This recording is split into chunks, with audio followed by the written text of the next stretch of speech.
All right, Jet fans, it is high. It is far. It is Thursday, February the 12th, 2026. We got a lot of news to talk about. Well, like what, Frankie? Maybe it doesn't seem like that to you, but we do. And we also got a ticker. Yeah, that's right. We got a ticker right there.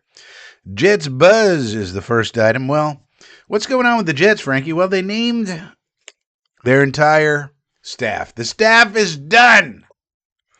We are completely done as far as coaching is concerned. Hired everybody. Defensive staff. Colin Bauer, he's on the staff. Defensive assistant. Ben Bowling, he's from the Texans. He's excellent. Ronald Booker, coming from the Cardinals, and Ryan Slowick. They got added to the staff. And so Ryan Slowick is the brother of Bobby Slowick. Comes over from the Dolphins. Used to normally running a 3-4-D. Ben Bowling, the linebacker coach. And if you go to my Twitter, x.com, @FlatbushFrankie, you will see a video that I posted of Ben Bowling teaching. Teaching what, you may ask? Teaching how to tackle. You think we need help with that? Yeah. I'd say so. But, and you watch this video, and he's very, very good. Excellent. Good job. How are those Houston Texan linebackers? Any good? Yeah, they're pretty good. So we got him. And so now we got our whole staff is here. Everybody here. Everybody in place. So now what does that mean, Frankie? Well, now they're going to do a lot of film study of the Jets from last year. We're going to do a lot of self-scouting. And once the self-scouting's done, we're going to have a lot of meetings, going to talk it through, talk about it, and then we're going to make our off-season plans for free agency and the draft. So it's going to be a quiet 2 weeks, pretty much. And you notice that some of these esteemed beat writers, like a country club Connor Hughes, he's at the country club playing golf with his racist buddies. And Rub It In Rich Samini, he's vacationing wherever Rub It In Rich takes a vacation. Where do you think Rub It In Rich takes a vacation? Perhaps, I don't know. Anyways, they're not posting anything on X. They're not doing anything. Zach Rosenblather really is. So I got to give him credit for that. But now the entire staff is here. Defense, Brian Duker, Carl Dunbar on the defensive line. These are good coaches. Chris Harris is back. Excellent. And so we actually wound up, I think, with some decent staff members. I mean, this is a good staff. Now, all we got to do is get some players. That's all we got to do. I mean, think about it. What if it's not that difficult to conceive of a world if we nail tres free agentes, tres agentes frios, 3 free agents. This offseason could be quite exciting. Now, we do need, I would say, 2 internal free agents to sign. Let's say we sign Hall and AVT. Okay. Then it comes to external free agents. We make a priority out of, I'm just giving a for instance, just so you know what it looks like. We go after Derek Carr. We get him. We get Alex Anzalone. And we get Mr. Romeo Dobbs, Romy the homie. Now we got 3 really good wide receivers and 2 other ones who are pretty good. We got an excellent wide receiver room all of a sudden. We have a functional quarterback. And we have a true captain of the defense, which should improve Sherwood because we're taking the green dot off of Sherwood's helmet, putting it onto Mr. Anzalone. That should make the whole second level of the defense better, including Sherwood being free to roam and do more instinctual stuff rather than worrying about the whole captain of the defense side. Anzalone's going to take that over. And Aaron Glenn will be calling the plays. Now, what does that mean? So that means we're not going to go after, if that materializes, we're not going to need to go after a wide receiver in the first 2 rounds or a quarterback. So what does that mean? That means all 4 picks in this draft are going to be on defense. We're going to get 4 impact players on D, and we already signed 1, Anzalone, in this scenario. So if you think about it, that's 5 right there. That's a lot of improvement from the last year's crew. And then you could get bit players, Meek Robinson, DJ Reader, other smaller type acquisitions to round it out, role players. And now you're talking about a completely different team with a quarterback who's functional, which changes the entire complexion of your whole team. Because remember, if the offense isn't functional, what does that mean? That means that the defense is on the field more, much more. It's not like baseball where you have 9 innings no matter what, and everybody gets 27 outs no matter what happens. No, in football, your defense can be out there a long time if your offense can't function. And then they get tired, and it gets worse and worse and worse. So a functional offense can help your defense and vice versa. So that's why they talk about complementary football. Well, that's what they mean. So if you think about it, and that's not an outrageous scenario.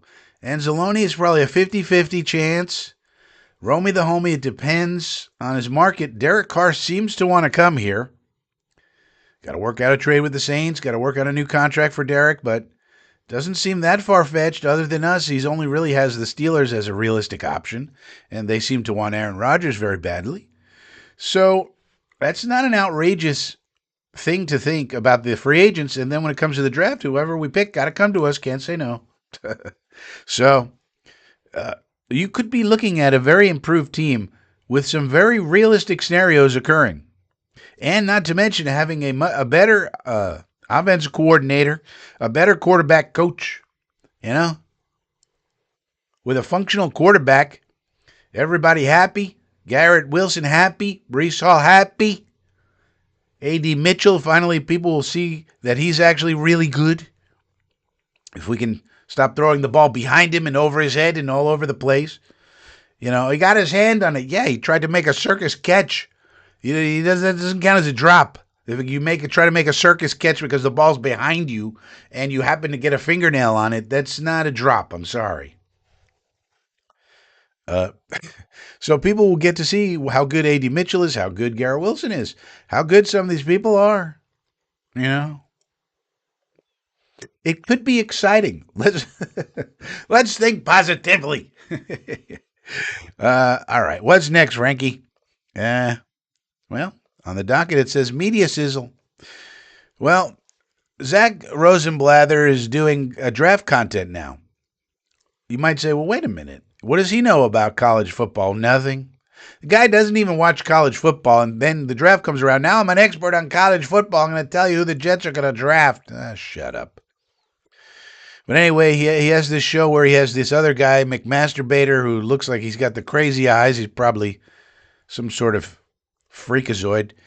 But anyway, they and other people, every time you bring up Derek Carr, a thing people say is, oh, he was throwing hospital balls to Chris Olave. Don't you know he's throwing hospital balls to Chris Olave? That's what they'll tell you. And the reason people tell you that is because Michael Thomas went on X, Twitter, and criticized Derek Carr very harshly.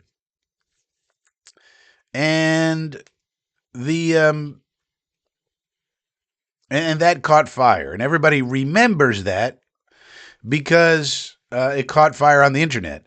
Well, it was one pass, and Olave got hurt. He had a concussion. And, by the way, on the play, he got hit by 2 defenders. One of the defenders got a penalty for a, whatever you call it, excessive tackling, as our friend from yesteryear used to say. But, he got penalized for illegal hitting him in the head or whatever it was, So was it a bad pass? Sure. Does every quarterback make bad passes every now and then? Yeah. You really think Derek Carr wants to get his receivers injured? That's ridiculous.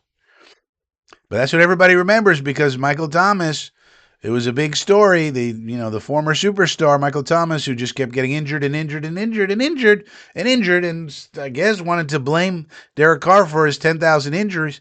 And by the way, had to delete his X account. So when they're talking about that, just keep that in mind. I will give you the real information. All these other losers will give you bullshit information. So whenever you hear, whether it's Connor Frogers or Joe Trasharoso or Country Club Connor or Zach Rosenblather or this McMasturbator, whatever his name is with the crazy eyes, you wonder about those crazy-eyed people. What are they really doing? But anyways, well, if they start talking about the hospital balls, he throws hospital balls. Oh my God. It's a hospital ball, Frankie. What are we going to do about the hospital balls? Oh boy. We can't have a hospital ball.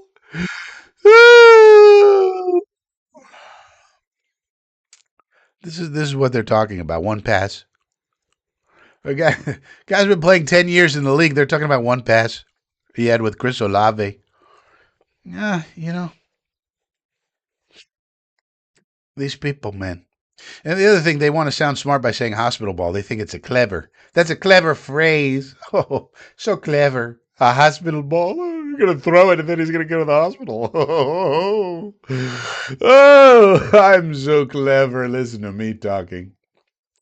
Yeah, meanwhile, if you get a Derek Carr, you now have a functional quarterback. Now, these people are not going back and watching Derek Carr's games. Guess who is? Old Frankie. And what I can tell you, watching his games, which you kind of have to do if you're going to have an informed opinion. Now, is he some elite quarterback who's going to save the franchise? No. Nobody's saying that. Or if they are, they're stupid. Or perhaps retarded. But what he is functional. Functional. He's functional. Meaning we could have a functional offense. Think about it. What if we had a functional passing game? I haven't had that in a while. And meanwhile, we had something like the 9th best rushing attack last year when teams knew we couldn't throw the ball for worth a damn. Imagine we had a pretty good passing game where they have to at least respect it somewhat. How good could our running game be then? Especially if we get AVT back. That'd be fantastic. Remember, if he comes back and he's healthy, he's the best lineman on the team. There's no doubt about it. And we were missing that last year. And still, with no passing attack and missing AVT, still a top 10 rushing game. Okay? What can we do with a functional court? All we're looking for is functional. And I think Derek Carr brings it to you. Now, he's got to clear the medicals and all that stuff's got to be good. We understand. And out of the options we have, seems like he's the best one. Carr, Cousins, Willis, Mariota. Those are your options. Your realistic options as far as obtaining a guy.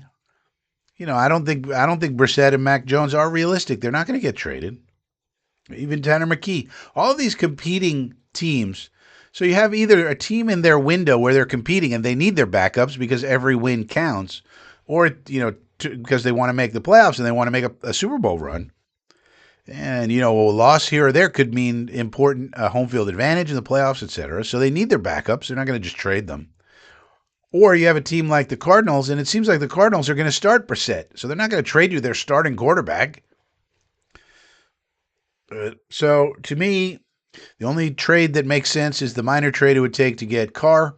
They might even release him. I don't know. There's cap ramifications. Remember, Derek Carr also gave back $30 million to the Saints for their cap this year by retiring and, reconfiguring his contract. Somebody was talking about that. So he did do them a favor, Loomis, the GM of the Saints. So I really doubt Mickey Loomis, unless he's a total nincompoop idiot. Because don't forget, the agent has to do business with these people, and the agent's going to go, listen, Loomis, we gave you $30 million back. We didn't have to do that. We did you a favor. Now Carr wants to go to the Jets or the Steelers or wherever he wants to go. Maybe he wants to go to the Cardinals. I don't know. Who knows? Wherever he wants to go. Loomis, don't hold it up here. Don't pull a Gutekunst on us, right? We don't want another Gutekunst. What we want is either release him outright or just take a 7th-round pick, or what you make it easy. You know, hey, we'll give you. Why don't we trade him, Arian? Well, that's probably too much. I was going to say, why don't we trade him, Arian Smith? We don't seem to have any plans for him, but oddly enough, he kept getting open. No one would throw him the ball, and then he couldn't even get playing time down the stretch. Very strange. But in any case, we should be able to get Carr pretty easily. And those are your 4 options: Carr, Cousins, Willis, or Mariota. So out of those 4, which one do you want? Well, given all the variables, as long as he's healthy, Carr's the one, because then you don't worry about quarterback this year. You say, Derek, this is your job. We'll see how you do. And then, we'll sign a backup, Gardner Minshew, Sam Howell, one of these perennial backups that are, $2 million to sign. Jimmy Garoppolo, whoever. And then we got then we got Zappy and, Cook or whatever. But it's mostly Derek Carr's job. And then we don't take a quarterback. Now, look, if Drew Aller's available in the 7th round, you want to pick him, all right. Fine. But for the most part, we need to stock the roster mostly on defense. And so we spend the draft doing that. And then we go into the season with a functional quarterback. You're hoping some better wide receiver play. And then Brees Hall still there, AVT back. Okay, now you have a functional offense. You load up the defense with talent, both free agency and the draft. It's heavy player acquisition. We need to restock, as I've said 1,000 times. And that should be a much better team that has a chance to win some ball games. And we see how it goes. And then in 2027, you want to take your developmental quarterback, Lenore Sellers, whoever it might be, sit him down for a few years under Carr, let him learn. All right. That's a viable plan. Win now and win later. Be a very interesting season for Mr. Lenore Sellers. All right. So what else? What else we got, Frankie? Probably going to go live tomorrow. By the way, thinking about doing a Friday night hang. But we got late breaking news. Let's see what's breaking here now.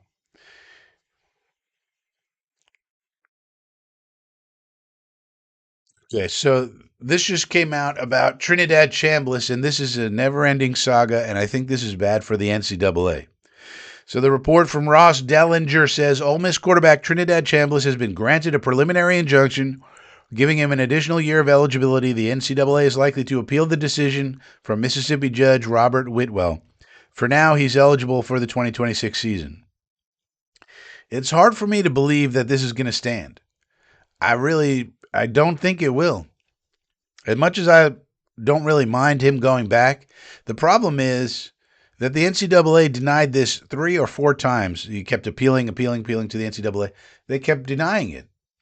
So now what the courts are saying is, well, if you don't like what the NCAA has told you, student athlete, you can come to the courts and we will, we'll take care of you. Because who wants to rule against a nice young man, sitting there? He's a student athlete, nice young man, and his mom's there and all this. And who wants to rule against them? You seem like a big meanie if you do that. Well, I think the NCAA's got some problems here. I'm no expert. I'm no legal mind. I'm not a lawyer. But I think if this is allowed to stand, this is gonna set a dangerous precedent. So they're gonna appeal and hopefully win on appeal, because you can't have these student athletes denied multiple times on NCAA with NCAA rules, unless the NCAA is just going to change their rules, going forward to make it foolproof or something. I don't know. But in any case, Trinidad Chamblas not coming into the draft. This really has no impact on the Jets. He was not a realistic option for the Jets anyway. So unless the NCAA doesn't appeal, which they will almost certainly, or if they lose that appeal, this could go all the way up to the Supreme Court, for God's sakes. So the practical thing about it is Chamblas will now, again, barring something else happening, for now he's going to go and play. Now there's going to be an appeal, and that's going to take time. And then the combine's coming. He's going to miss the combine probably, and so if so now he's setting himself up for a problem. If the higher courts side with the NCAA, which again, I'm no lawyer, but it seems to me it's very hard to say the NCAA did something wrong when all they did was follow their own rules. I don't think they did anything different in his case versus all the other cases they get where they deny or approve these things. They have a process and they have policies and procedures and they just follow them. So it's weird to me, again, not a lawyer, don't know, not sure, but just as an outsider looking in, it's really hard for me to believe that a court is going to come in and tell the NCAA, yeah, you followed your rules, but we don't like your rules and we're going to let the kid play. Well, I mean, but so uh, I think you're going to have, I think the NCAA's got a problem. So if they continue to lose this case, they're going to have to change their rules or they're going to have to do something. Federal legislation, nobody wants that, but something's going to have to change because you really cannot have the judicial branch of government overruling the NCAA. That is a nightmare. Think about this is just one case. Think about all the sports and all the schools in America and all the kids. There's thousands and thousands of these cases every single year. And so now if the kids don't like what the NCAA says, now they're all going to go to the courts and say, boo hoo, they're denying me money. Boo hoo, I'm a student athlete and I need money. And very hard for a court to rule against them and seem like a big meanie. So that's what's going on here. We'll see how it all turns out. But Chamblas, if he loses in the higher courts, and then maybe he'll appeal and it might even have to go all the way to the Supreme Court. What if it goes all the way to the Supreme Court and then the draft is over with? And the Supreme Court says, no, the NCAA followed their rules. We, the judicial branch of government, cannot overrule the NCAA because, or whatever, they think it's not appropriate to do so. And then Chamblas is sitting there. He can't play for Ole Miss, and he can't come into the draft. I guess maybe they do a supplemental draft or something. But very strange. So this has impacts on college football beyond just this one case. We'll have to see how it plays out long term. Personally, I don't love it, but then again, it'll be fun to watch him play at Ole Miss. He's a good player in college. He's not much of a factor for the NFL. So, well, as far as the Jets are concerned, that's not a big deal. But now it does make Ole Miss more of a contender as far as college football playoff and all that this year. So that's breaking news right there. Schefter now reporting.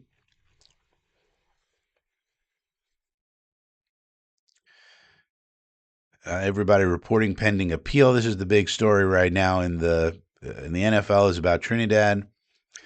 This is a great kid. I like Trinidad. He seems like a very nice young man. So I don't really mind that he's going back and getting the money and all of this. But it just seems like a weird precedent for the courts to set relative to the NCAA. Do anything else? No, that's about it.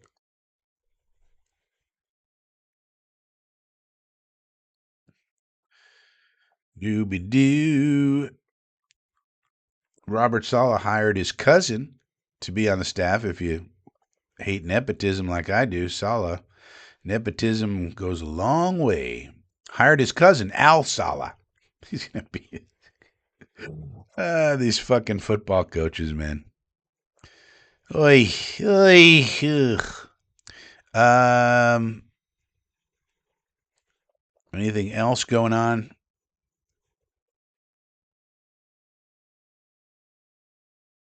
Saleh also hired Dave Borgonzi, Mike Borgonzi's son.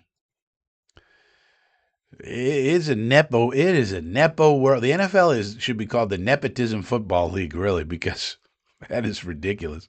And it happens not just solid; it happens all over the place, all over the dang place. All right. Any other stories, Frankie? No. Big news: NCAA statement. We will continue to defend NCAA's eligibility rules against repeated attempts to rob future generations of the opportunity. See, so the NCAA is going to fight this. This decision in a state court, says the NCAA, illustrates the impossible situation created by differing court decisions that serve to undermine rules agreed to by the same NCAA members who later challenged them in court. Yeah, that's a good point. Ole Miss already agreed to the NCAA rules, and now Ole Miss gets to challenge it in court. We will continue to defend the NCAA's eligibility rules against repeated attempts to rob future generations of the opportunity to compete in college and experience the life-changing opportunities only college sports can create. The NCAA and its member schools are making changes to deliver more benefits to student athletes, but the patchwork of state laws and inconsistent, conflicting court decisions make partnering with Congress essential to provide stability for current and future college athletes. So they're appealing to federal legislators. So that is really, I mean, ultimately, there's going to have to be some guardrails set by the federal government on all of this, I think. I think that position by the NCAA is quite reasonable. You can't have these various courts. You can't have the kids going to the courts all the time. There needs to be a fair system that everybody agrees to and gets a clear understanding of as you're going through. There's been a lot of changes obviously in the past few years, and so it's kind of like the Wild Wild West. Well, there needs to be some new guardrails so that everybody understands once you undertake this endeavor of playing college sports. All right, these are the rules. Everybody agrees to it. It's nice and fair, considering the new landscape with the money coming in, the NIL, the rev share, and everything else. We just need some new rules to govern all this stuff. And it looks like it's going to have to be the federal government that does it, which is always tricky because those people are stupid. But one less quarterback in the draft, also doesn't help because somebody would have drafted him somewhere, but now he will be going back to Ole Miss pending appeal. All right, that's it for today. I think I'm going to come back live tomorrow unless something changes, which it very well could. But then we'll just do a Friday night hang. I don't really want to do a mock draft. I think we'll just do a Friday night hang tomorrow. Say hello. See what's on your mind. Maybe you got good questions out there. Who knows? But in any event, you should subscribe to the channel, hitting the subscribe button down below. Give this video a thumbs up. And join the Inner Circle, where for $2 a month you get extra items, things, information, insider info, graphics. You get all kind of things. It's amazing what you get for $2 a month. Click the join button. Click it. Click it. Click.